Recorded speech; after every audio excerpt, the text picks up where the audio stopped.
kind of wanted, in case people don't know who you are, Tina, why did you become a trustee? Who are you as a person? Background a little bit, just kind of give us a taste for who you are. Thank you. Well, my name is Tina Dean. I am a trustee for Zone 1 on the West Ada School District. I happen to be the board chair this year. I was a classroom teacher in elementary level, and I loved it. Left teaching to run a successful business with my husband, and still wanted to use my knowledge and skills and give back, and decided one way I could do that was as a school board trustee. Put my name on the ballot and won the election, and here I find myself. This is definitely important to me, but it's one aspect of my life. So It's been an interesting 9 months. it has. Yeah, I've learned a lot. I bet you have. It's hard for me to even start. So where do you find yourself today? Because when all of this comes online next week, will be about 3 weeks or so from a recall vote for you. Mm-hmm. How are you handling that? How are you dealing with that, not only in a position, but emotionally too, after giving so much to this school district? Well, to be fair, what I've given my time and energy to has been the students in the district, and I don't feel that the students have ever said they don't appreciate what the board has been trying to do for them. Most of them just don't understand the role of the board at all. But to be fair, if I had been recalled, I think it would hurt a lot more. The fact that it was a whole group recall seems a little bit less personal and more of a group mentality, or I'm really not even sure what word to use here, but it's definitely not so much a personal attack. So I will just continue to do what I've been doing, and that is, handle the meetings, focus on children, and use the tax dollars as effectively as we can. Are you doing anything actively to tell people that you still deserve a place? Oh, you want me to be mic'd? Okay. Just so you can have the sound. So sorry about that. Is there anything that you're doing actively to make sure that people know you want to keep your job? And maybe that's an assumption on my part. Do you want to keep your job? I would love to continue working as a trustee. My term is up next June in 2017, so really I've almost served out my term as it is. But it's a very interesting question, and I am not working against the recall. And I am asking people who want to support me to also not divert their time, energy, and money away from our students to help me keep my seat. I have met a lot of really wonderful, caring people in our valley, and I know that at the time I'm gone, whether it's by recall or expiration of term, there are people who will take my seat who are very committed to our children and very intelligent and capable. And if somebody really wants to do something to show me they support me, then I would ask them to spend time in their local school reading to kids, or donate to the West Ada Foundation or Principals Funds to help buy milk and shoes for our students. So how have you juggled, the job of being trustee against all of this turmoil? That's funny, because the turmoil doesn't happen at the meetings. The turmoil happens in the media, in no disrespect. I know you guys have a job to do. There are community members who may feel that things are in turmoil. The meetings run smoothly and efficiently. We continue to conduct our business. And one thing that's very important for me to mention is to make sure the public knows that the staff and the students in our district have continued showing up to work and to school. They have been learning, they have been teaching, they have been driving buses, they have been serving meals, and none of this discussion in the general public or the media has affected their performance and their ability to do their jobs as professionals. We were talking with Phil a little bit about how some of the reason we wanted to do this is that everybody, it seems, keeps looking for the one thing to point their finger at, like, why did all this start? How did it all begin? I've been calling it the smoking gun. Mhm. What's that thing? Is there a thing that started all this 9 months ago, 6 months ago? Because it's been so public, and yet nobody seems to be able to put their finger on this is it. Is there a this is it for you? There is not for me, and to be honest, I really have not spent a lot of time digging for it. You know, the role of school board trustee is a servant role. It's not a paid position, which is as it should be. So we have our jobs, and we have our families, and we have this trustee responsibility. And if I were to go digging and looking for who's behind it or the cause or the culprit, I would have to divert time and energy from those other things that are important to me. Beyond that, I'm not really sure what to say. I kind of wish that each of the 4 recalls had been written individually, but because there were blank statements attributed to all 4 members of the board being recalled, it makes it even more difficult for me to determine what the real problem is. There are statements on that recall language that are clearly false of my nature in behavior, so I'm at a loss. I really don't know what to say. So almost as though you can't fight it because there hasn't been direct correlation for the work that you've done. Correct. Yeah. Yes.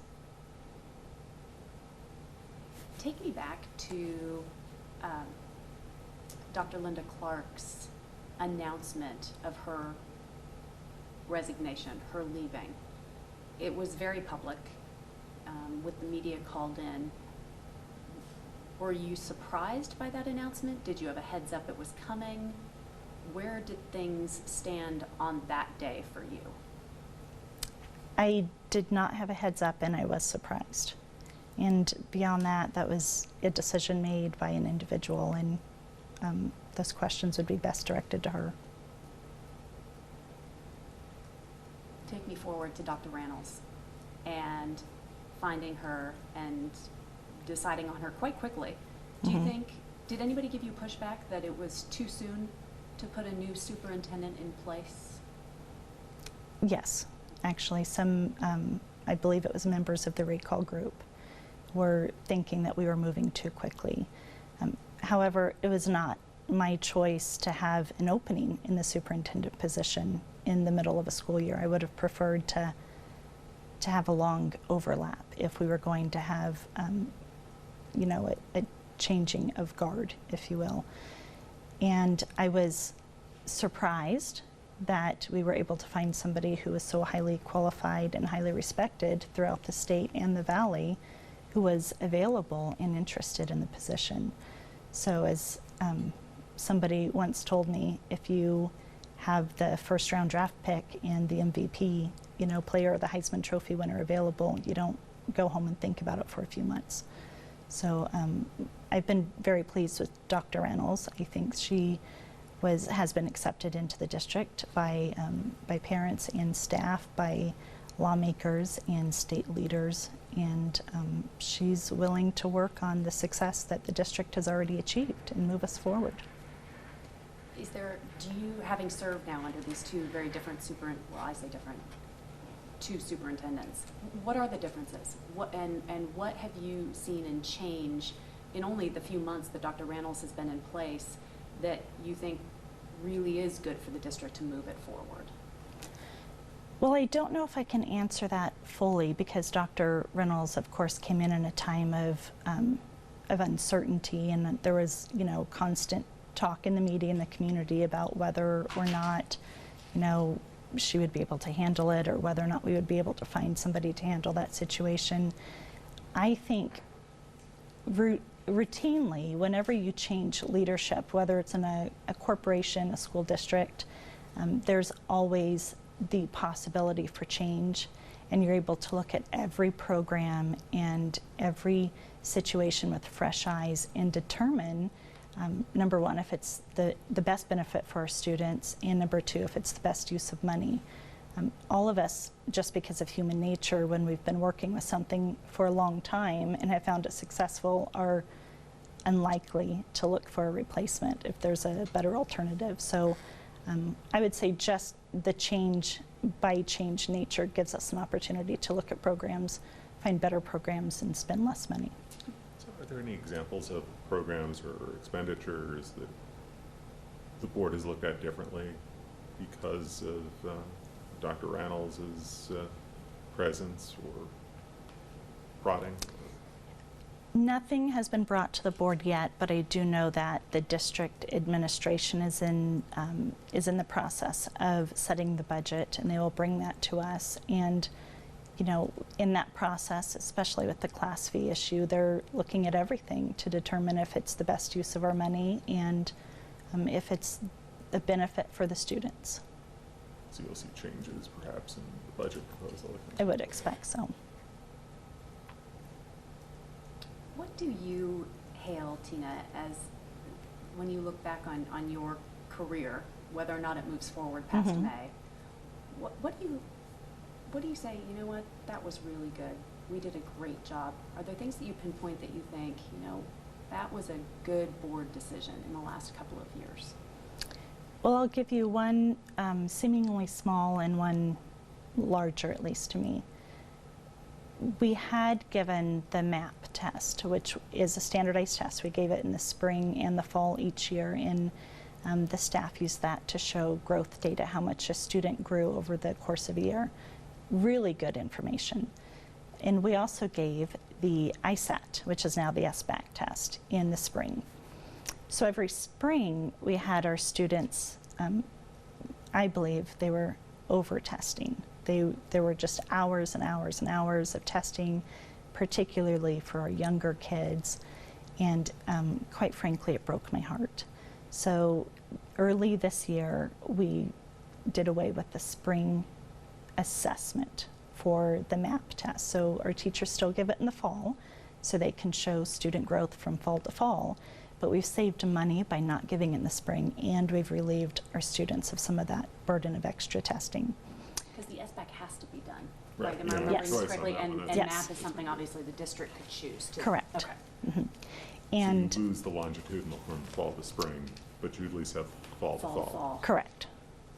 Yes. And it would be nice to have fall to spring if we weren't harassing our students to get it. But, you know, when you put kids first, sometimes you have to make decisions like that. And my biggest accomplishment, I think, is we have a middle school called Pathways Middle School, and great staff, great students. They've been in portables for about a decade, and we are working on getting them into a permanent building this year. And I just think that all of our students deserve to have a permanent, safe school home, and that makes me very, very happy. What are the biggest issues that would be facing this board in the next year? If you're there through the rest of your term, what are going to be the biggest issues that you would want to focus on? I still think we need to continue looking at assessment and working with the state and seeing if we can pare that down, get a waiver. So, and this is just to preface my opinion, not the board's or the superintendent's. I would like to be able to get a waiver from the SBAC so we can use just the MAP, or have the SBAC reformulated so that we could use some growth data and get our assessment information back sooner. Because the teachers are leaving for the summer and the kids are going home before we get that information back, and you really can't use it for planning or instructional purposes when it comes so late.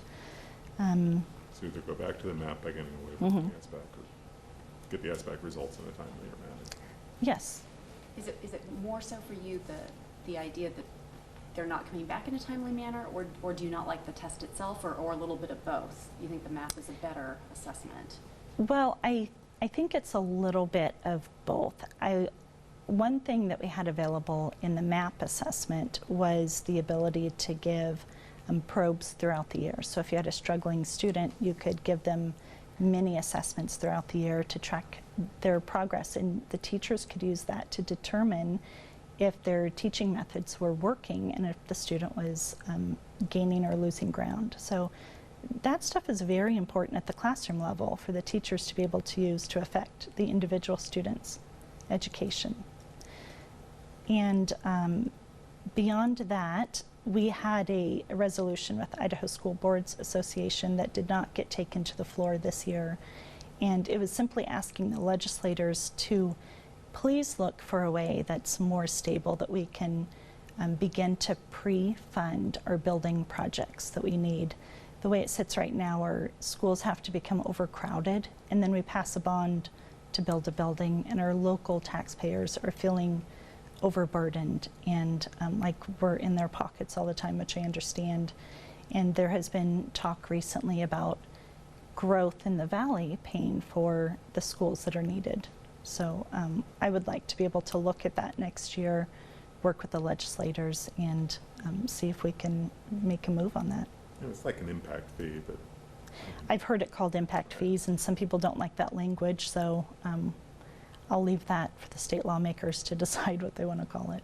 Explain a little bit more, though, for people who don't kind of get it on that level. Mhm. As a trustee, as a parent, you know, you break it down and it comes simply down to, we hear so much about West Ada being overcrowded.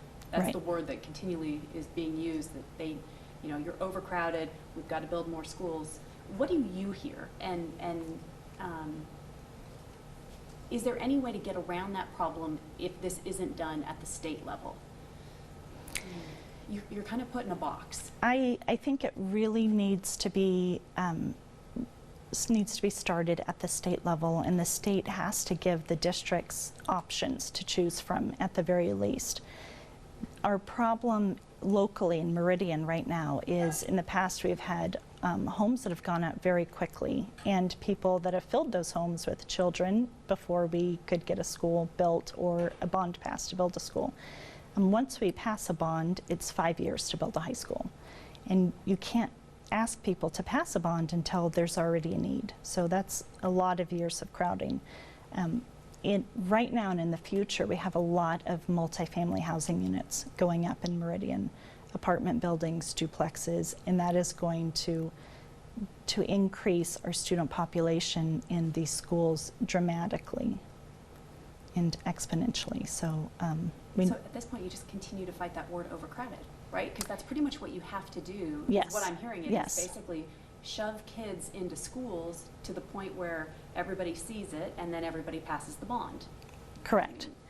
Yeah, It seems like a failed system. the district has gotten better in the last few years about communicating to parents and non-parents the need for the bond. So we have, in the last 2 years, in the last 2 bonds and levies, we've sent out mailers to everybody in our community, whether they have children in our district or not, informing them of the need, informing them of the current tax rate and what the tax rate would be if the bond or levy passes. So I think the first step is just to continue to communicate with the public. The taxpayers have a right to know where their money is going and that it's being spent wisely. And secondly, we need to work better with our communities, our cities, and the state to develop some plans to set money aside as it comes in from the developers to plan for future growth. So let's go to the reverse side, because this one is not nearly as fun to talk about. But Okay. during your last 3 years on the board, what would you have changed? A decision you made? Are there any that you would have said, I wish the board would have gone this way instead? Anything you've learned from might be a better way of putting it. Well, certainly.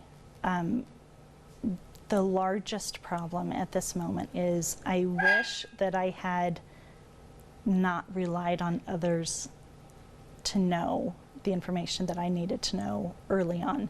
I wish that last June I had been aware that we were not complying with open meeting laws, and I could have spoken up at the time so that we wouldn't have had an open meeting violation that we had to correct, and then the turmoil that came out of that.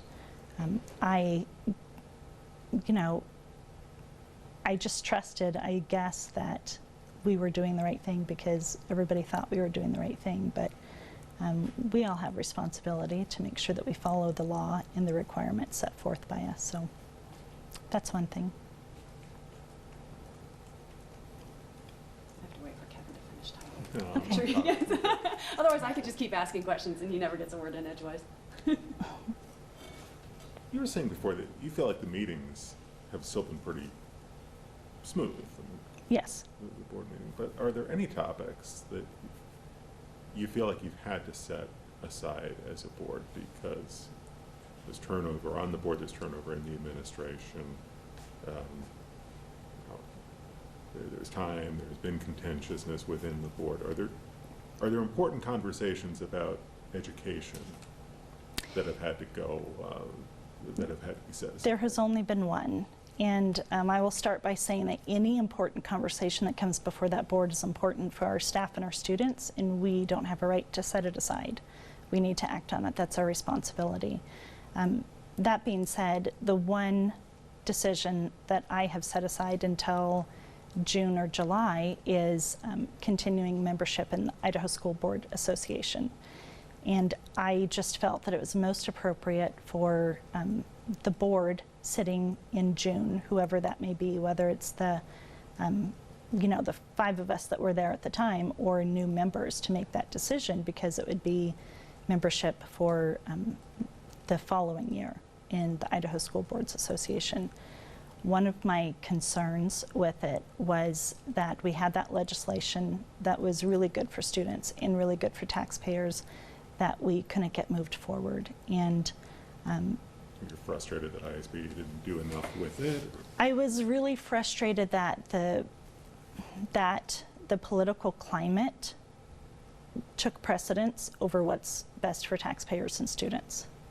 That frustrated me greatly.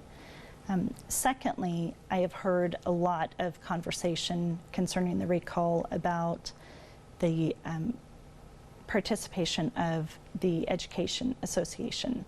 And when I look at those concerns and look at them honestly, I have to ask myself, what is the purpose of an educators association? And I believe the 3 purposes of any association are lobbying, insurance, and training and collaboration.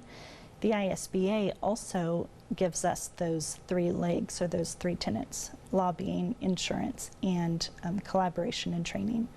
The only difference is that the Meridian Education Association and Northwest Professional Educators and other associations for educators are paid for with personal dollars from the staff members. And the Idaho School Board Association is paid for with tax dollars.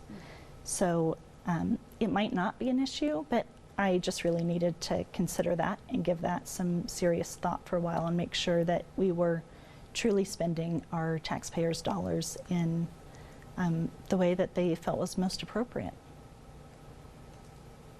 So it's a combination of frustration because the legislation stalled out or didn't move. Correct. And a question about whether to spend the tax dollars to stay on ISBA. I'm trying to Correct. remember the dollar figure on ISBA. It's considerable for West Ada because you pay more because the enrollment is so much higher. Correct, because of our student population. And there is a financial benefit as well in our insurance that we get through them, and we get usually a reimbursement on that. So it's not a really cut and dry number that it cost us X number of dollars, but it's something that definitely deserves a thorough look and a look by the board that will be sitting throughout the next school year. What are you most excited about in the district? And do you think that all of the political wranglings, turmoil, whatever word we want to stick in there, of the last 9 months, you've said at the school level, at the teacher level, Mhm. everything is just chugging away. And I think that's, as a parent, I think that's true. Being in schools, seeing it, reporting on it, I think that's very true. How do you take all of that's happened in the last 9 months and see the school district move forward out of that? I asked Phil, does good come from the turmoil? Have you seen any of that move forward? Or is that a hard topic to even address when you're 3 weeks out of recall? It's not a hard topic, no, because whether I'm recalled or not, honestly, it's not about me as an individual. I'm just a common citizen, and like I said, there are plenty of other educated, intelligent, caring people that will take those seats from now and into the future. The good thing that has come from it is 2 years ago at our board meeting, we would have maybe 3 or 4 people in attendance, and most of those were 1 or 2 reporters and staff members. We have a lot of interest now. Some people come to see, what the fuss is all about. Some people come to be engaged now because they were upset either on one side or the other. And either way, I think it's great to have them there. I think it's really great for the media to be interested in education. I think it's wonderful for the citizens to be concerned and paying attention and spending their time on what's best for our kids. So is there good that comes from it? Absolutely. There's good that comes from everything. So how and where do you try to channel that interest and engagement? I mean, if you were able to get people who were interested in coming to board meetings for whatever reason, curiosity or concern about, where do you want these patrons to focus their attention in the future? I want them to focus their attention on our kids. I want everyone in our community to know that we all have a certain number of resources individually that we can give: time, energy, or skill. And every school in every neighborhood has some way they can use support. You don't have to have children going there. You can be a grandparent. You can be an empty nester. You can be somebody who's never had kids. But anybody who can listen to a child read or help run after-school programs, sports and clubs at the high school level will be appreciated. We have a lot of needs for our kids that we can't fill. If you have money that you would like to donate and get a tax deduction, you can do that through the West Ada Foundation, and that money goes directly to the needs of the students and the needs of individual teachers in the classroom. If you have an ashtray full of change, you can take it to your local, high school, elementary school, or middle school and tell them to, use it for kids who can't afford to pay for lunch or buy school supplies. But I think as a community we can give in small ways, and it can make a big difference. And really, that is what makes the Treasure Valley so great. That's why I was happy to move here in the first place and happy to stay here. We have a community full of wonderful, caring people. And I just want to direct people's attention off of the board and back onto our kids. So you'd like to see people remain engaged, maybe not necessarily come to board meetings, but maybe No, volunteer they in can school. still come to board Right. meetings. We have plenty of room for them. I thought it was interesting to watch the process, which we will witness again next week, correct? As we try to, Right. as you try to choose a new trustee to fill the place, first of Julie and then of Russ. Were you encouraged by that process? Because it certainly seemed as though there were a number of people who wanted Julie Madsen's chair, her spot. Did you think you would get that kind of engagement? Because I don't remember the numbers we reported on, but I mean, there were, I think, 7 people or something. We had 5 who interviewed. Okay. And I don't know if they wanted to take her place or just do a civic duty or just give back to the kids, but it's okay. I was excited that we had 5 very intelligent, very capable, well-educated candidates who applied for the position. They all really seem to care about our students and our community and just helping and giving back. And I think the benefit when a trustee resigns is that you have some people who would be willing to put themselves up for an interview that might not want to participate in a political race. So I don't think it hurts us. I don't think it hurts the community or the district to replace trustees who have resigned rather than at the ballot. And this process starts again next board meeting, next Tuesday? Next Tuesday, correct. We'll 20. start, we'll look at the applicants who have until this Friday, I believe at 5 p.m. to turn in a really short application actually, and they can do that online, and we'll take those applicants who have turned in their paperwork and interview them on Tuesday, and then from Tuesday we'll decide. We'll either post a second meeting to interview some more candidates or our top candidates, or we can select that evening. This is a little bit off topic, but you said something I really wanted to explore a little bit more. You Okay. talked about how being on a school board may interest people who want to get involved but don't want to be involved in a political race. Mm-hmm. Not just what's happened in West Ada, but you've had the recalls in Caldwell. Mm-hmm. You've had a lot of attention at the legislature about how school board elections should be held, when school board elections should be held, what kind of sunshine reports trustees and trustee candidates should fill out. Are school board elections going to become more political? And does that change the tenor of school board races? Does it change the personality of somebody who would want to get involved in something like a trustee position? Well, I will say first of all, I'm not a politician. I have no interest in ever being one, and I think that's a question for our representatives, our senators, and the governor, and they need to decide if they want school board trustees to be political seats or community-minded member seats. West Ada has a zone trustee map, and the Boise School District has trustees who are voted in from across their entire district. You've got to be in the zone, but you are elected. Correct. So there are pros and cons to both. I think the Boise School District trustees would have a much more difficult time being recalled because they have a larger proportion of the population that votes for them. So if you're looking for stability on the board and saving expenses to taxpayers, such as a recall ballot, then that's certainly something to look at. If you're looking for giving your community local representation, then you want to stay with a zone trustee such as we have.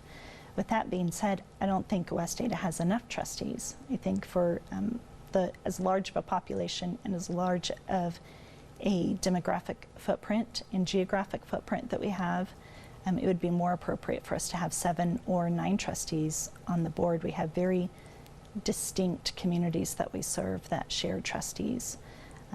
But we are not able to add more trustees unless we redraw our boundaries, which I don't see happening in the near future. So that again would take action from a senator or representative to look at that option. And sorry for my lack of knowledge, but redraw the zone boundaries? Or Redraw the school district boundaries. School district boundaries. Right. When the school district boundaries are redrawn, you also have the option of increasing your trustee numbers. Only then? Only then. And that's a state law then? Sorry, I'm trying to... No, this is new to me. I'm interested. Yeah, I don't know anything about this, Julie. Tina. I'm so It's sorry. okay. Well, I don't have the state law on me, but I will certainly But it is send a it to state you. law, but I don't know anything about that. I did look it up and looked into it because I was Yeah. concerned about the stability of the district if 4/5 of the trustees are recalled, which has never seemed appropriate for students and staff to me. And my thinking was that if there were more trustees, there would be more representation for the localized communities and more stability on the board in instances of recalls. So I'll get that for you. I'll find it for you. Yeah. Trying to think, is there anything we haven't hit on that you want to make sure? I'm sure there is. I think it covers the questions I had. Okay. Do you want to make a plea for keeping you on the board? You know, Well, I will tell you this. I have no interest in fighting the people behind the recall, and partly because I have children of my own in the district and partly because I have former students in the district, I really consider the message that we send and the model that we set of ourselves. And also you have to realize that as an educational institution, we should take every opportunity to grow. When I have had students in the past come to me because they were being bullied on the playground or they couldn't get along with their group, I never told them to kick the whole group out and start over. So I think the board particularly, whether we stay or are recalled, have a real opportunity and a responsibility to our students, if nobody else, to make sure that we can show them a model of effective management, that people can work together when they disagree, that it's okay to disagree when you're on a board, and you can be nice and be honest at the same time. So what prompted you to decide you're not fighting the recall, actively campaigning, but you decided not to resign? Okay. Well, my daughter's graduating this year, and I taught a group of students 2 years in a row, 4th grade and then 5th grade, and they are also graduating this year. And they're very important to me. And I would really like to hand them their diplomas in June. So I'm staying because I care about the kids more than I care about the recallers, I think.